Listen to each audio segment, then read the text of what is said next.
afternoon. I just thought I'd do another video, and I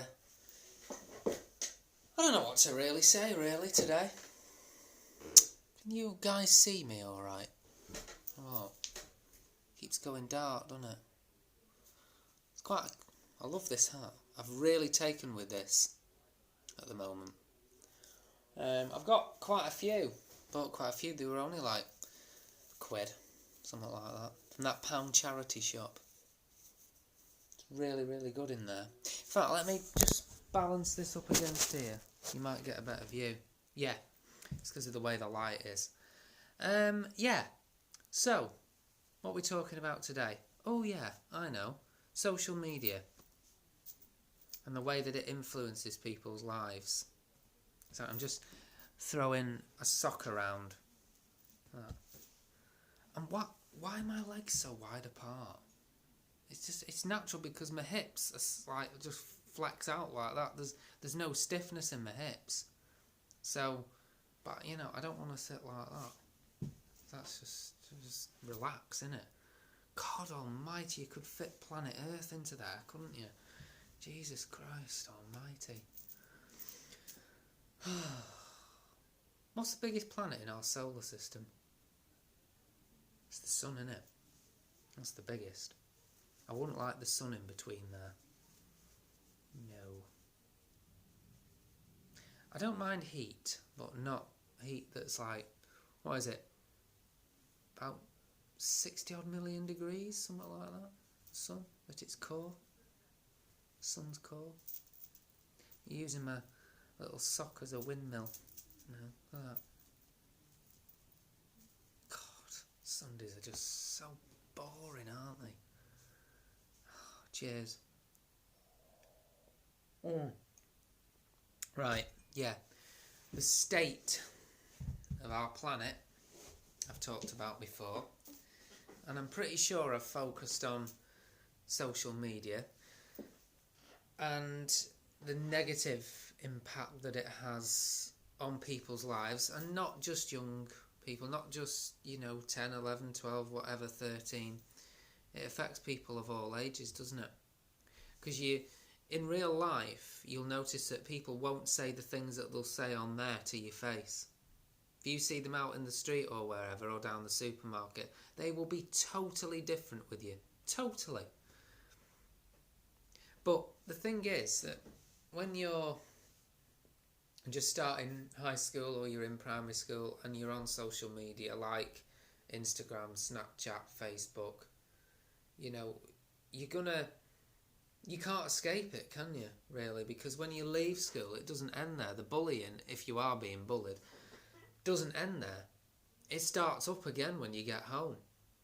So there literally is no escape, and that is the frightening thing.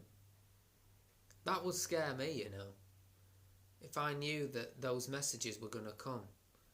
And what a lot of people do now is they use Snapchat because obviously you can only view it either once or twice if you're lucky, and then it's gone.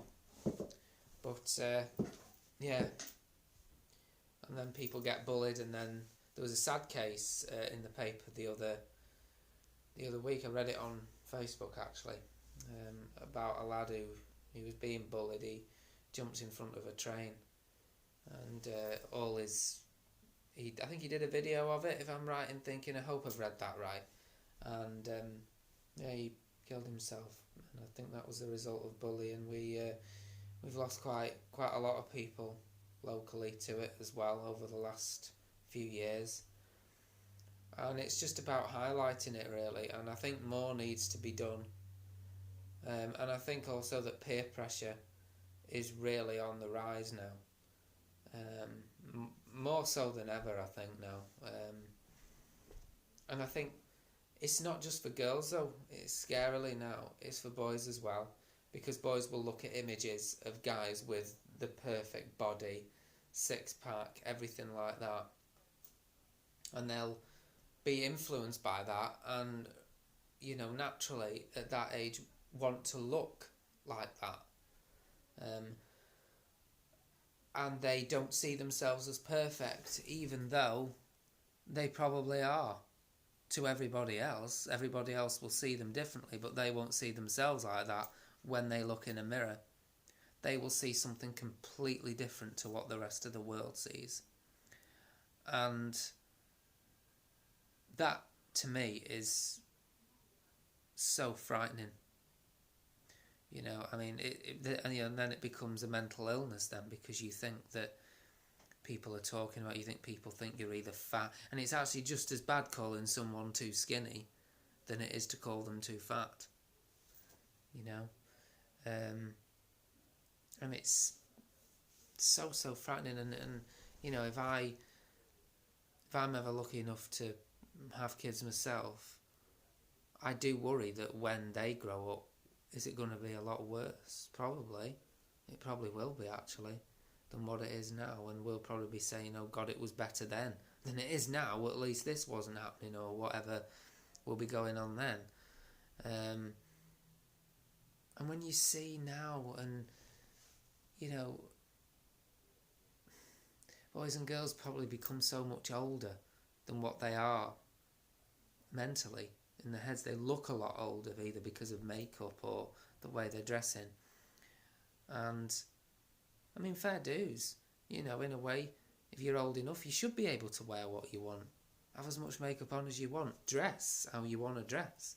Look how you want to look. You only get one body. But there are so many weird people out there. So many. And it's our duty to protect our young, isn't it? And protect them for as long as you can.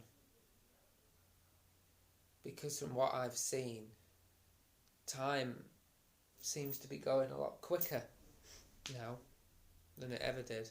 I mean, we're already nearly in August. That means that really it's probably like, 19 or 20 weeks till Christmas? That's mad. That's not that long, is it? That will come round really quick. So, I don't know. I think the message is just, you know, be nice to people. Don't call them fat. Don't call them... I mean, you know, another thing that annoys me as well is I was a very, very skinny child. I was very, very slim.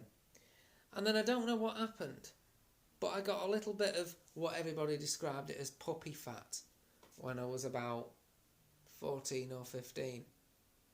And my God, it was quite a lot of puppy fat. And people were like, oh, you might be big boned. No, not big boned. Eating too much. That's what it was. You know, and basically I was lazy. Yeah? Let's not, you know, beat around the bush with it. What I was doing was I was eating croissants every morning, full fat. You know, there wasn't even a 25% decrease in the butter that they were putting in. It was pure fat. So what did I expect? You know, I wasn't going to look how I look now, because I was eating the wrong diet. And that's the thing. You can eat what you want if you're working out. So, lesson learned. You know, if you don't want to have a gastric band, which is what I would have been having by now, been like, oh, I'm ready to lose weight now, are you? Should have done it 20 years ago, mate. That's probably what, that's what I would have been telling myself. Because it's just ridiculous. Then I'd be like, oh, 10 o'clock at night. Oh, quite fancy a pizza. Do you? What? Go and have a bit of fruit. You know?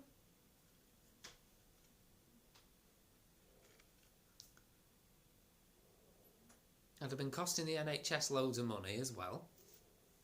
Wouldn't I? Going in for operations. Cutting all that yellow slime out of me, which is basically fat. That's built up over years. Because your body's just like a car, isn't it, really?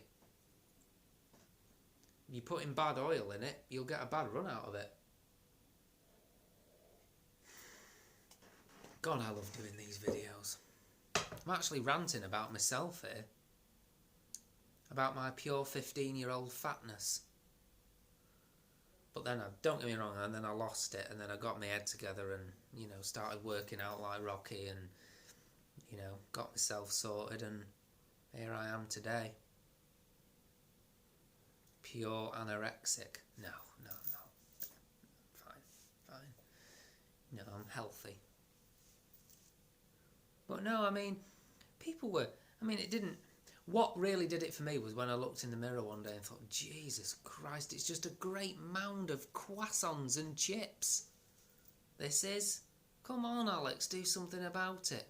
Get motivated. So I took a picture of myself.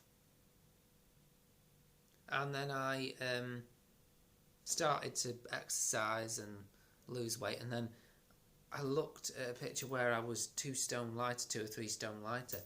And I was so proud of myself, you know, because I thought, yeah, that's an achievement, that is. You've not just lay back like that and thought, right, there's crisps here, there's chips, there's pies, there's pasties, there's everything. I'm going to indulge in everything here now. And I'm going to raise my cholesterol levels, yeah.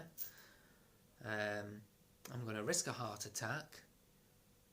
Or a stroke, just all for the sake of going for a jog. That's all it needed.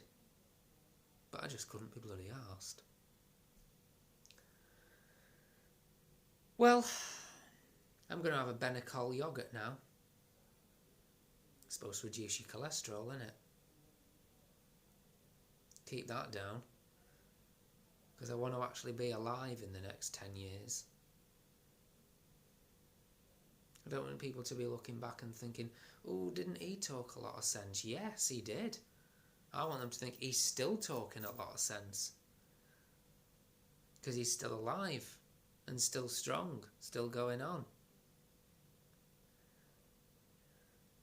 So yeah, I've got a big chocolate cake for in a bit as well. I'm going to have that. Got it from you know, the antique place as you go up towards Barnton. It's on the right there. Cheshire Antiques, I think it's called. Go in there every week without fail.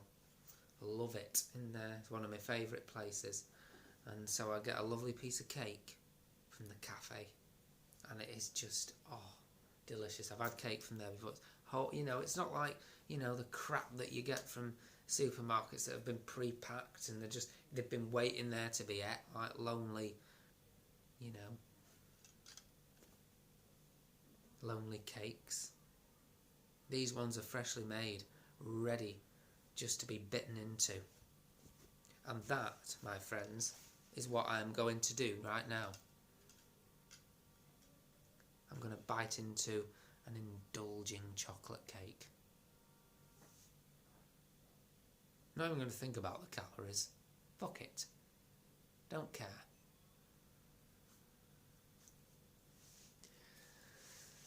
Right, well, I'll do another rant in the next couple of days. But carry on being creative, people like me. I love being creative. And I shall see you soon.